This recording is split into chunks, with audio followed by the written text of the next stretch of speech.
Ruqyah itu adalah roko yarki ruqyatan, bukan rokok. Ini ya. Ya, rokok itu artinya roko yarki ruqyatan. Itu adalah artinya jampi.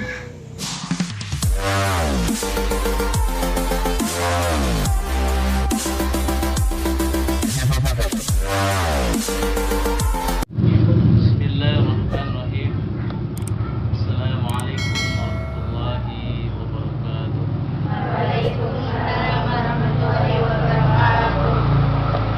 Alhamdulillahilladzi anzala as-sakinata fi qulubil mu'minin liyazdadu imanan ma'a imanihim. Asyhadu an la ilaha illallah wahdahu la syarika lah wa asyhadu anna Muhammadan abduhu wa rasuluhu la nabiyya ba'dah. Allahumma salli wa sallim wa barik ala sayyidina wa maulana Muhammadin Sallallahu alaihi wasallam. wa ala alihi wa sahbihi ajma'in, amma ba'du. Rabbi israh li sadri wa yassir li amri wahlul 'uqdatam min lisani yafqahu qawli. Allahumma la sahla illa ma ja'altahu sahla wa anta taj'alul hazna idza syi'ta sahla. Subhanaka la ilma lana illa ma 'allamtana innaka antal alimul hakim wa tub 'alaina innaka antat tawwabur rahim. Yang saya hormati dan muliakan Sahibul Bait, Bapak Ade Ustaz Ade Ferdiansyah dan Ibu Nur Asia. Beliau ini adalah sahabat saya, teman Bapak. Dan kebetulan waktu ketemu di acara di Karawaci kemarin, Ustazah Nur Asia bilang ke saya, Pak Ustaz, bisa nggak ngisi materi tentang ruqyah ya, di pengajian saya, di majelis taklim saya. Insyaallah, kata saya ya, kalau ada waktu. Dan alhamdulillah hari ini atas izin Allah, atas takdir Allah, kita bisa bertemu ya di tempat yang mulia ini. Mudah-mudahan kita menjadi orang-orang yang mulia, amin ya rabbal alamin. Puji syukur hanya milik Allah Subhanahu wa taala yang telah mempertemukan kita di malam ini di majelis apa namanya, Nurus Sa'diyah ya, Nurus Saidah ya, Nurus Saidah, Bapak Ustaz Ade dan Ibu Ustazah Nur Asia. Dan semoga pertemuan kita ini ya dinilai oleh Allah Subhanahu wa taala sebagai amal ibadah yang nantinya sebagai bekal kita menghadap Allah Subhanahu wa taala. Salawat teriring salam semoga terlimpah curahkan kepada junjungan alam, yakni Nabi kita, Nabi besar Muhammad Sallallahu alaihi wasallam, beserta keluarganya, sahabat-sahabatnya, dan kita insyaallah mengikuti yang senantiasa istiqomah dalam menjalankan sunnah-sunnah. Manggilnya apa nih, ade-ade atau neng-neng atau nyonya, ibu-ibu? Kalau ibu nggak mungkin ya. Ya, ade-ade yang Bapak cintai dan banggakan ya. Pada kesempatan ini izinkan Bapak menyampaikan ya, Bapak aja ya, menyampaikan beberapa materi tentang ruqyah. Pernah dengar kata ruqyah? Coba pengen tahu apa itu ruqyah? Tadi yang mana tadi, yang ini, yang paling depan. Namanya siapa? What is your name? Anak. kamu. Your. Akila. Apa itu ruqyah? Pernah dengar? Oh, tadi di belakangnya Akila. Ya, tadi katanya pernah dengar apa itu rukyah? Ya, apa itu rukyah? Ya, siapa yang bisa bantu jawab?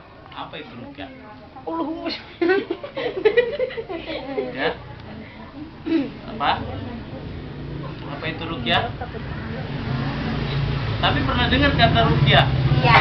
Seperti apa sih rukyah itu? Baca-bacain. Bacaannya apa nih? Ayat kursi. Ada cinta.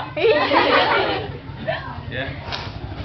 Kalau ada cinta malah jinnya suka ya. Ya, jadi hari ini kita bahas tuntas. Pak Ustadz Ade, kayaknya ini nggak cukup kita session ini, harus beberapa session ya. Iya, boleh. Sampai minimal kalian bisa merukyah diri kalian sendiri. Ya. Jadi materi kita nanti akan berlanjut, mudah-mudahan kita nanti kesempatan berikutnya ya. Kita mungkin sering lihat rukyah itu di televisi. Ya. Ada ustaz.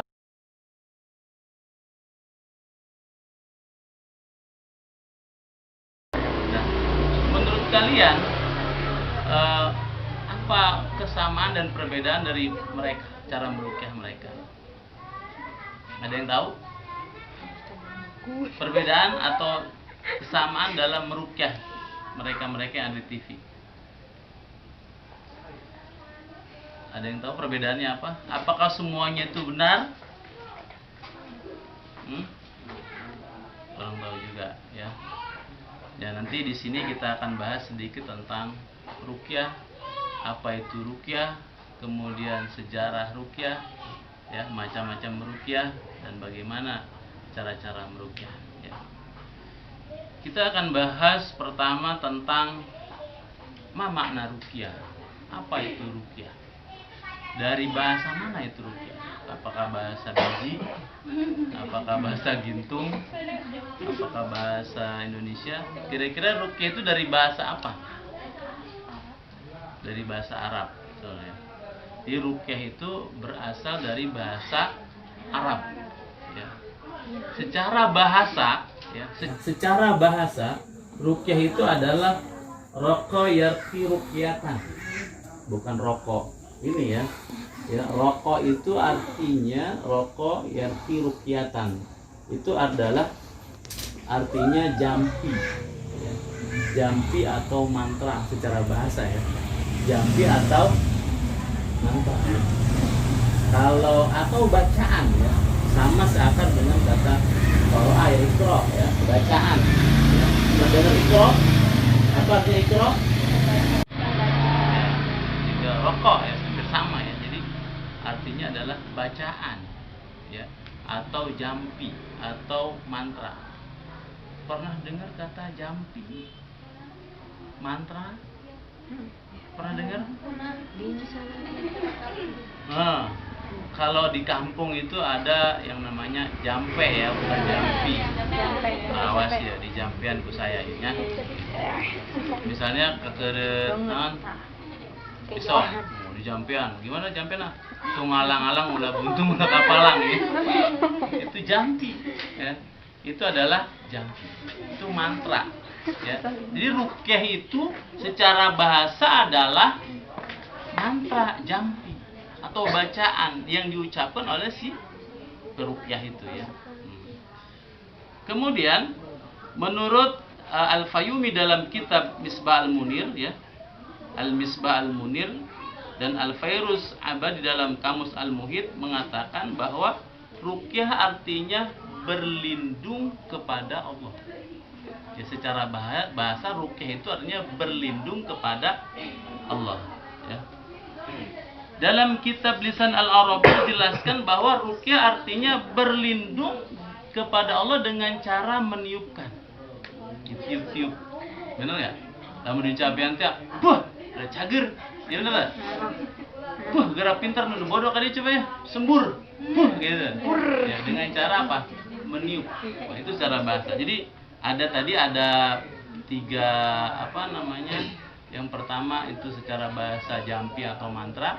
Kemudian yang kedua dalam kitab Al-Misbah Al-Munir itu berlindung kepada Allah, kemudian berlindung dengan cara meniupkan.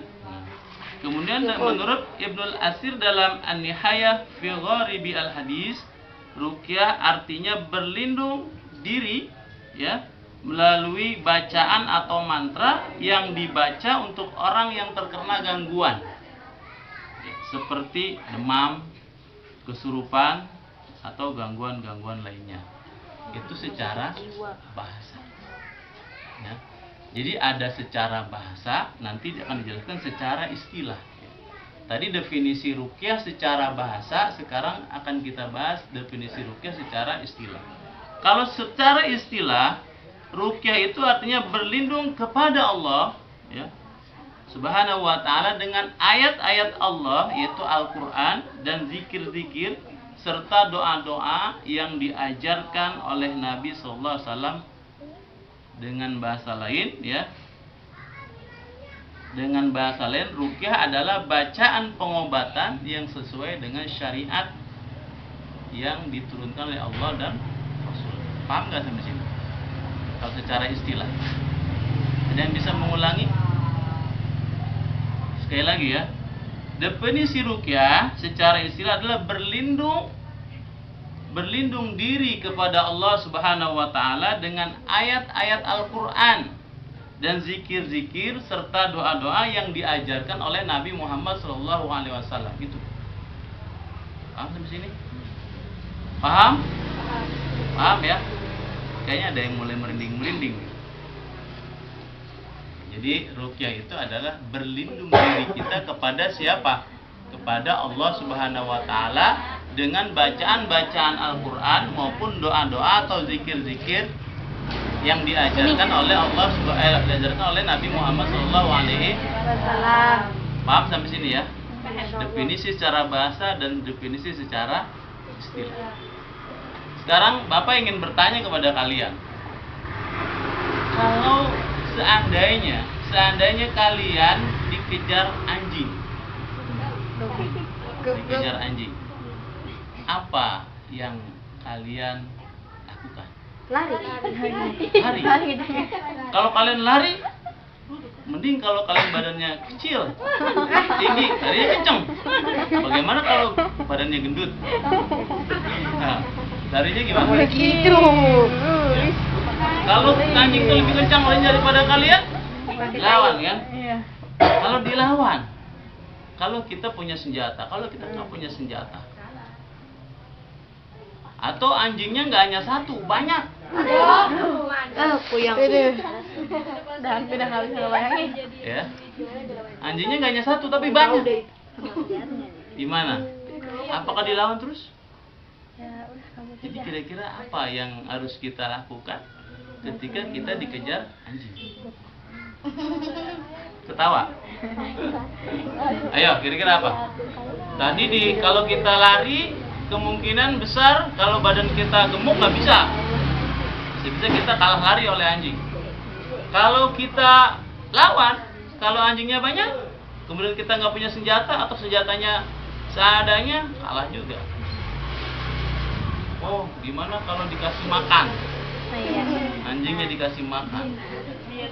Kalau anjingnya dikasih makan, makanannya habis, gimana? Kira-kira cara yang tepat kalau dikejar anjing atau berhadapan dengan anjing itu kita apa? Yang bagusnya itu? Diam kita dia kejar. Ya, ada yang tahu? Ya, ada yang tahu? Paling tepat adalah kita panggil yang punya anjing. Anjing. Bener enggak? Jeung aing ge eta tah, jeung keluar di otak.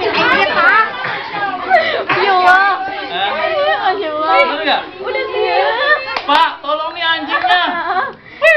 Ayo. Anjingnya langsung apa? Pergi. Jadi caranya apa? Minta tolong kepada si pemilik anjingnya. Aduh, nggak pikiran. Begitu pula kalau kita diganggu oleh syaitan, bangsa jin yang jahat yang mengganggu kita, cara yang paling tepat adalah kita minta tolong kepada si pemilik jin, si pencipta jin. Siapa? Allah Subhanahu wa ta'ala. Dengan cara apa? Berlindung kepada Allah. itu. Paham? Paham. Kalau kita lawan itu jin, lalu kita kuat. Ya. Kalau kita nggak punya senjata, gimana? Kalah gitu kan? Kalau kita lari, dikejar-kejar terus sama jin. Yang kelihatan. Dukun, Pak. Oh gitu. Kalau kita panggil ya berarti perang dong. Iya kan? Iya perang lawan itu. Kalau kita kasih makan itu jin, bisa dengan sesajen, dengan apa? Kalau makannya habis, tegang. Di cara yang paling tepat ketika kita ganggu jin atau syaitan adalah berlindung kepada Allah Subhanahu, berdoa kepada Allah Subhanahu. Terserah Allah mau gimana tuh caranya ngurusin jin. Ya. Kalau orang yang punya anjing tinggal, ayo dogi, ayo kita pergi ya kan. Jangan ke aku. Nah, itu ya. Paham sampai situ? Paham? Paham ya? Jadi cara yang paling tepat adalah kita berlindung kepada Allah Subhanahu wa ta'ala. Bukan siapapun. Bukan siapapun. Kalau malaikat boleh nggak? Kayaknya kita malaikat aja berlindungnya. Minta tolong sama malaikat bisa nggak? Oh sama ini aja dukun. Nah, malah. Wah, ketika diganggu jin, datang aja ke dukun. Bah dukun, tolong nih bah, ada yang guna-guna saya. Bisa nggak kayak gitu? Maaf tuh. Kalian ini. Cara yang paling tepat adalah apa? Berlindung kepada Allah Subhanahu wa ta'ala. Maaf, Kay. Makasih. Nah, itulah yang disebut dengan Ruqyah. Pak Ustadz, gimana sih cara berlindung kepada Allah? Apa kita ngumpet atau seperti apa? Nah, caranya adalah berdoa kepada Allah dengan membaca ayat-ayat Al-Quran dan zikir-zikir serta doa yang diajarkan oleh Nabi kita Nabi Muhammad SAW. Itulah yang disebut dengan ruqyah.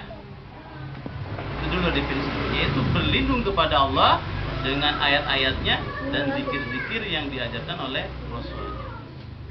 Nah, itu ruqyah. Sampai sini paham ya? Kemudian kita akan membahas sekarang sejarah ruqyah. Ya. Ruqyah itu ya, sudah ada di zaman jahiliyah sebelum datang Islam. Ya, sudah ada. Ya, sudah ada. Mereka meruqyah orang-orang yang sakit. Mereka meruqyah orang-orang yang terkena gangguan-gangguan, baik itu jin dan lain sebagainya, atau sengatan, kalajengking, ular dan lain sebagainya. Tapi ada sebagian ruqyah-ruqyah yang mereka lakukan, jampi-jampi yang mereka lakukan tidak sesuai dengan apa yang diajarkan oleh Nabi Muhammad SAW. Artinya mengandung kesyirikan. Ya.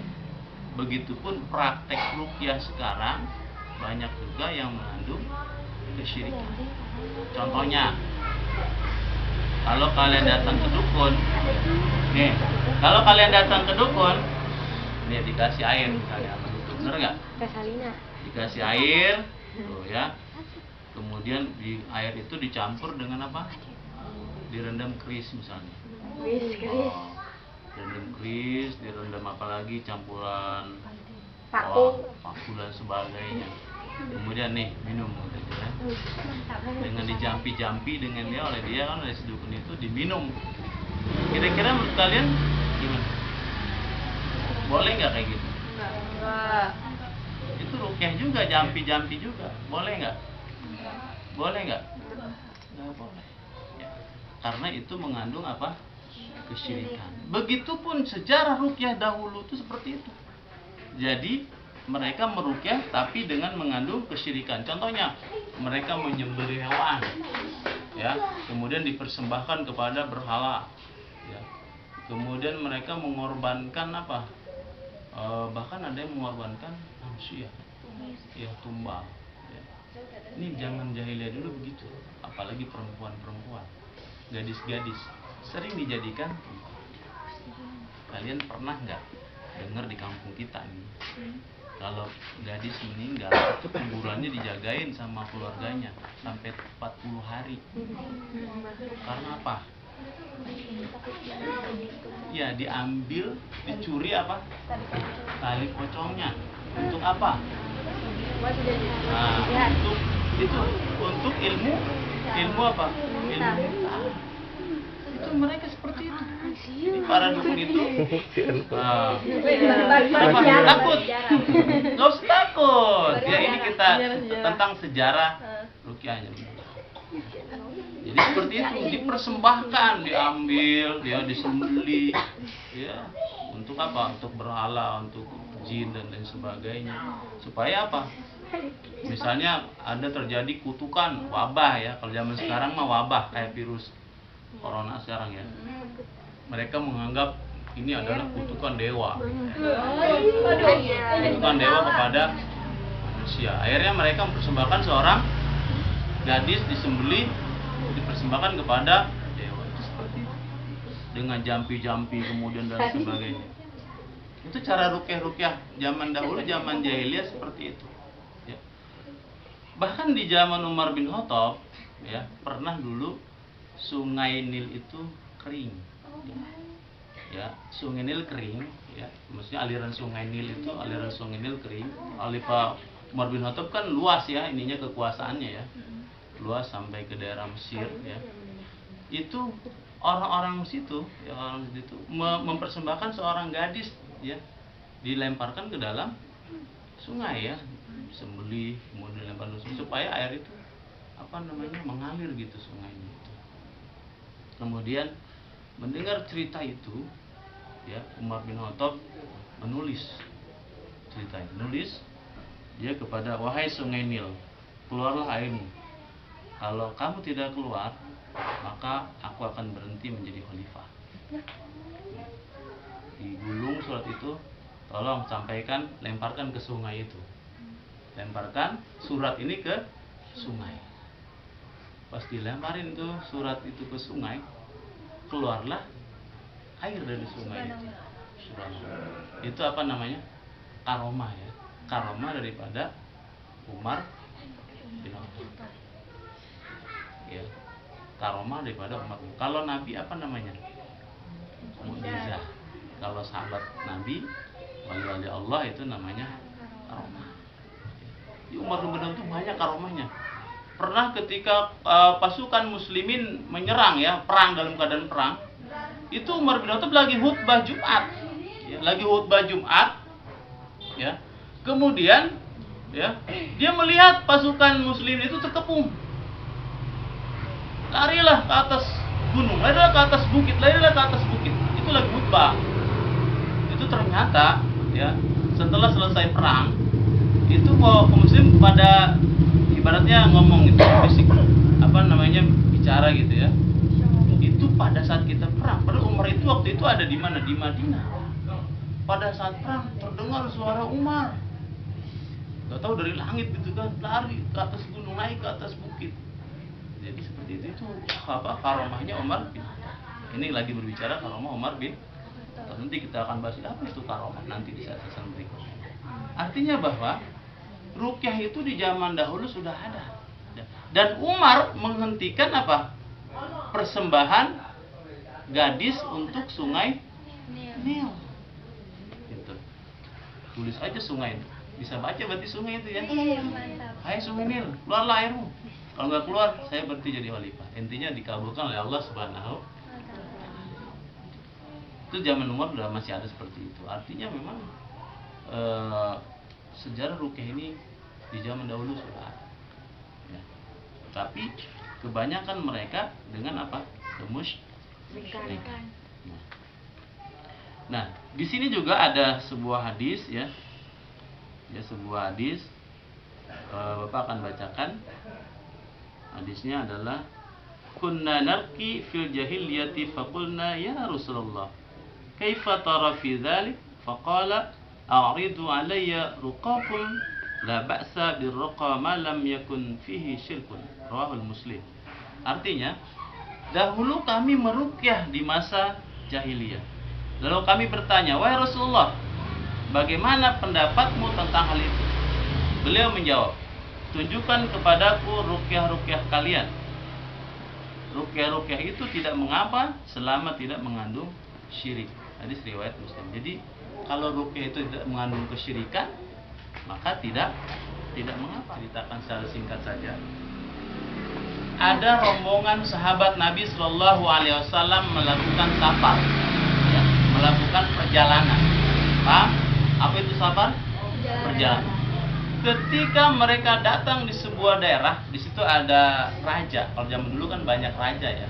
Ada raja atau pimpinan suku tersebut, ya, yang memimpin di daerah tersebut.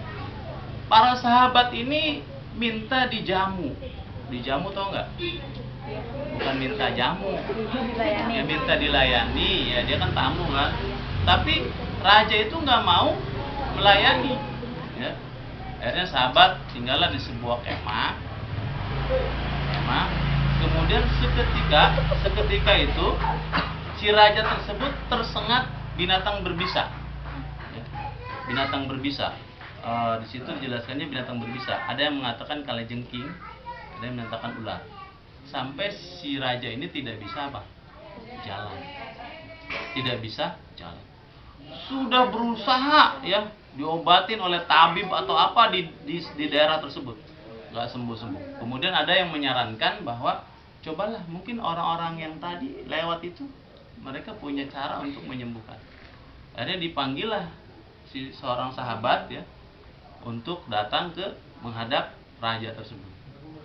Kata sahabat ini berkata kepada si pimpinan itu, kepada si ajudan rajanya, saya akan mengobati rajamu dengan syarat kamu memberikan imbalan kepada saya. Ya, dengan syarat memberikan imbalan. Tadi saya minta jamuan nggak dikasih. Sekarang minta tolong, berarti saya minta imbalan. Ya, baiklah. Kalau kamu mengobati itu, saya akan berikan imbalan beberapa kambing. Kemudian oleh seorang sahabat itu, si raja, ini siapa nih? Perhatikan.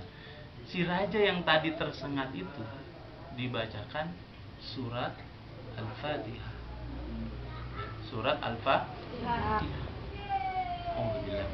Bismillahirrahmanirrahim. Alhamdulillahirabbil alamin. Ar-Rahman Ar-Rahim. Maliki yaumiddin. Iyyaka na'budu wa iyyaka nasta'in. Ihdinas siratal mustaqim. Siratal ladzina an'amta 'alaihim ghairil maghdubi 'alaihim waladdallin. Seketika itu si raja langsung sembuh, bangun dan bisa jalan. Subhanallah, masya Allah. Cuman dibacain Al-Fatihah. Kemudian dikasih imbalan kambing banyak. Nah kemudian ketika dikasih kambing banyak, dibawa ke tenda sahabat-sahabat yang lain. Ayo kita makan, kita sembelih kambing-kambing ini hadiah dari. Tar dulu, kata sahabat ini. Tar dulu, kita tanyakan dulu, boleh nggak hasil daripada meruqyah ini kita makan.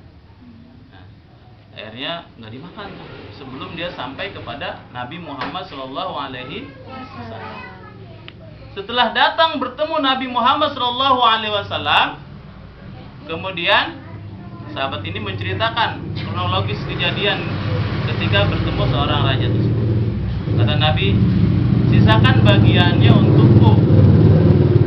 Sisakan bagiannya untuk aku. Artinya Nabi membolehkan memakan apa? Kambing atau imbalan dari meruqyah. Kemudian Nabi bertanya, kok kamu tahu kalau Al-Fatihah itu adalah ruqyah? Seperti itu. Artinya bahwa ruqyah itu sudah ada di zaman zaman Nabi Shallallahu Alaihi Wasallam. Ya, cuman dibacain Al-Fatihah. Coba sekarang, ada nggak yang kegigit ular? Kita bacain Al-Fatihah. Yang nggak bisa jalan, kita bacain Al-Fatihah. Ada nggak yang sembuh?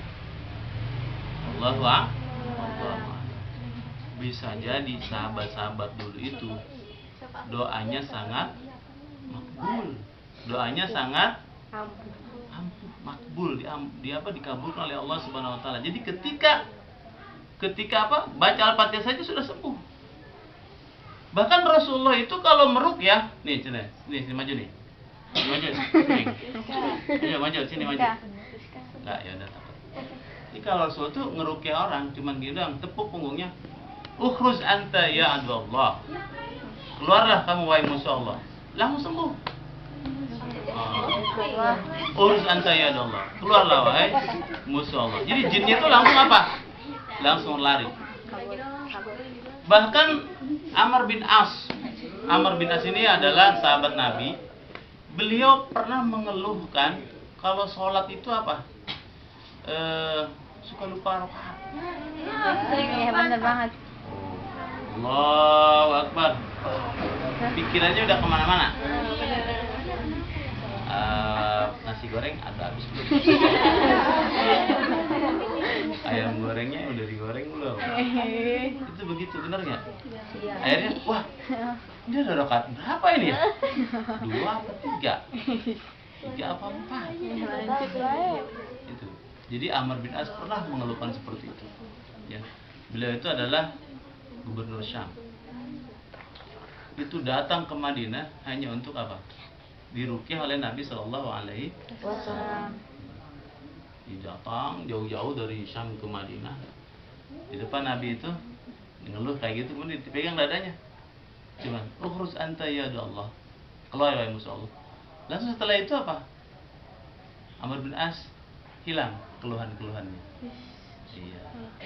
Jadi hati-hati, orang yang sering lupa rakaat sholat itu bisa jadi ada jin di dalam tubuhnya.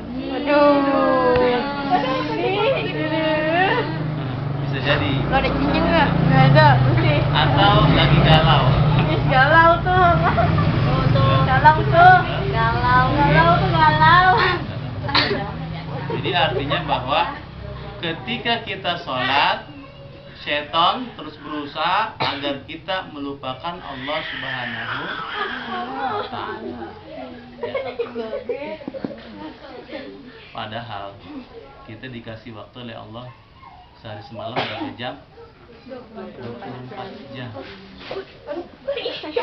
Wah, udah mulai serem nih. Woi. Ya. Woi. Sholat berapa? 24 jam. Sholat berapa kali sehari semalam? 5. Untuk mengingat Allah itu cuman diwajibkan berapa? 5 waktu. Itu pun satu waktu paling lama 5 menit. Benar nggak? Benar nggak? 5 menit kali 5 berarti berapa? 25 menit. Sedangkan sehari itu 24 jam. 20 menit ingat Allah aja, jangan ingat yang lain. Gitu. Pas giliran sholat baru juga Allahu Akbar sudah lupa. Jadi ingat Allah itu kalian berapa menit? Misalnya cuma 3 menit kali 5, 15 menit doang. Sisanya dunia dan dunia. Bener gak? Bener gak? Lagi sholat ingat kamu. Lagi makan ingat kamu. Kamu. Lagi di WC ingat kamu.